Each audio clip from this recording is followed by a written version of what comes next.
নমস্কার বন্ধুরা, আসন্ন শুভ রথযাত্রা উপলক্ষে দ্য রসনা কিচেনের তরফ থেকে আপনাদের সকলকে জানাই শুভ রথযাত্রা। এবার আমি আজ এই রথযাত্রা উপলক্ষে আমি আপনাদের সামনে খাজা বানিয়ে দেখাবো, যেটা পুরীর জগন্নাথের মন্দিরে প্রসাদ হিসেবে ব্যবহার করা হয়। তার জন্য আমি 1 কাপ ময়দা নিয়েছি আর নিয়েছি 2 চামচ সাদা তেল ময়ম দেবার জন্য, আর দেব সামান্য একটু স্বাদ মতো নুন দিয়ে এই শুকনো উপকরণগুলো তেলের সাথে ভালো করে মিশিয়ে নেব। খুব ভালোভাবে মিশিয়ে নিয়ে হাতটা মুঠো করে দেখবেন, যখন দেখবেন আপনার এরকম ময়দাটা মুঠো হয়ে যাচ্ছে, আবার চাপ দিলে একটু ভেঙে যাচ্ছে, তখন জানবেন ঠিক ময়ম দেওয়া হয়েছে। এবার আমি অল্প অল্প করে জল দিয়ে ময়দাটাকে খুব ভালোভাবে মেখে নেব। একেবারে অনেকটা জল দিতে যাবেন না, খুব বেশি নরম হয়ে গেলে ভালো হবে না। এইভাবে আস্তে আস্তে সামান্য সামান্য জল দিয়ে ময়দাটাকে ভালো করে মাখবো। মেখে একটা ডো বানিয়ে নিয়ে তার উপরে 1/2 চামচ সাদা তেল ছড়িয়ে দিয়ে একটু ডোটার গায়ে তেলটা মাখিয়ে নিয়ে ঢাকনা দিয়ে 15 মিনিট রেখে দেবো। এবার আমি একটা কড়ায় 1 বাটি জল আর 1 বাটি চিনি দিয়েছি রসটা বানানোর জন্য। দিয়ে চিনিটা একটু নাড়িয়ে দিয়ে যখন ফুটতে শুরু করবে তখন একটা 1/2 লেবুর রস দিয়ে দেব, যাতে চিনিটা পরে জমে না যায়। আর ঘন করার দরকার নেই। এবার আমি ময়দার ডোটা গুলে নিয়েছি। এখান থেকে আমি রুটি করার মতো 5টা ডো কেটে নিয়েছি। রুটি যেভাবে হয় ওইরকম 5টা রুটির ডো করে ভালো করে হাতের সাহায্যে লেচিগুলোকে গোল গোল করে নেব। নিয়ে এবার আমি এগুলোকে একটু অল্প সামান্য কর্নফ্লাওয়ার দিয়ে রুটির মতো করে লেচিগুলোকে বেলবো।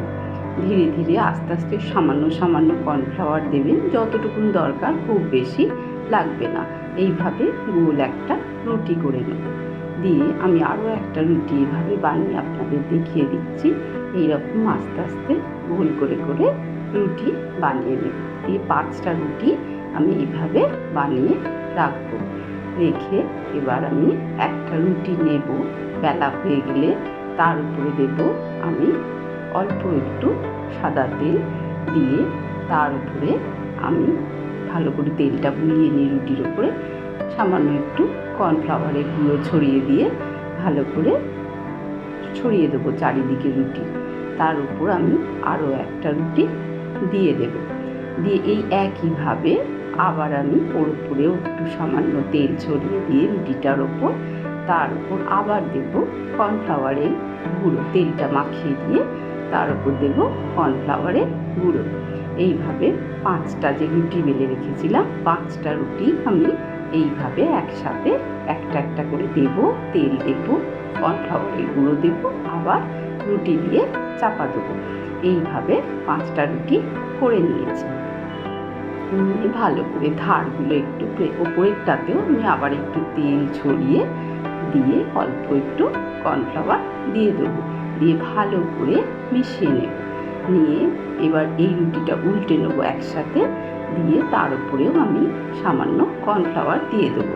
দিয়ে রুটিটাকে হালকা হাতে বেলুনের সাহায্যে আস্তে আস্তে করে বেলে নিতে হবে, খুব বেশি প্রেশার দেবেন না। এইভাবে আস্তে আস্তে ঘুরিয়ে ঘুরিয়ে রুটিটাকে পুরো 5টা রুটি একসাথে বেলে নিতে হবে। খুব বেশি চাপ কিন্তু দেওয়া যাবে না বেলুনে। একটু বড় করে নিয়েছি বেলে। এবার আমি ধার থেকে আস্তে আস্তে গোল করে ঘুরিয়ে নেব। রুটিগুলো সব একসাথে করে ঘুরিয়ে হাতে করে একটু প্রান্তগুলো চেপে দেব, যাতে খুলে না যায়। এবার আমি সাইডটা ছুরি দিয়ে কেটে দিলাম। দিয়ে এবার আমি এখান থেকে একটা করে পিস কেটে নেব। এইভাবে দেখুন কাটতে হবে। আমার এখানে 6টা পিস হয়েছে। এই পিসগুলোকে এবার একটা একটা করে সোজা করে রেখে দিয়ে একটা পিসকে ধরে এইভাবে উল্টো করে চ্যাপটা করে দিতে হবে হাতের সাহায্যে। দিয়ে এবার আমার একটু হালকা হাতে আবার বেলে নিতে হবে। দিয়ে আমি বেলে বেলে রেখে দিচ্ছি এইরকম করে 6টা। আগে প্রথমে আঙুল দিয়ে একটু চেপে দেবেন, তারপর বেলতে হবে। যে প্রত্যেকটা বেলা হয়ে গেছে আবার। এবার আমি একটা কড়ায় সাদা তেল গরম করতে দিয়েছি।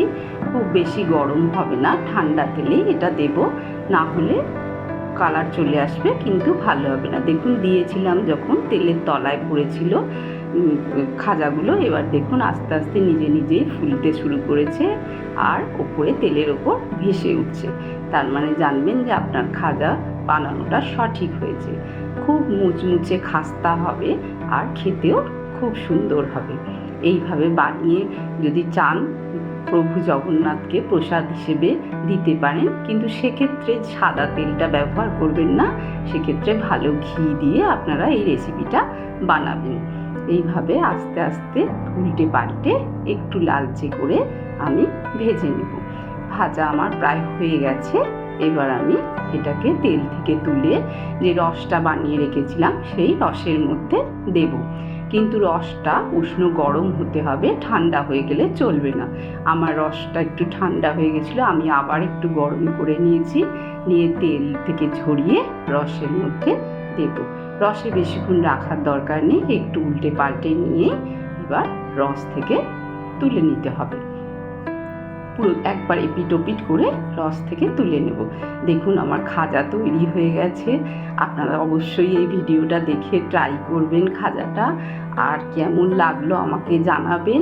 এরকম মুচমুচে খাস্তা খাজা। আর যদি আমার ভিডিওটা ভালো লাগে লাইক করবেন, কমেন্ট করবেন, শেয়ার করবেন। আমার চ্যানেলটাকে সাবস্ক্রাইব করে প্লিজ আমার পাশে থাকবেন। আর একটা দেখুন এরকম ভেঙে দেখাচ্ছি, কত সুন্দর মুচমুচে খাস্তা হয়েছে। আর প্রভু জগন্নাথের কৃপায় আপনারা সকলে খুব ভালো থাকবেন। ধন্যবাদ।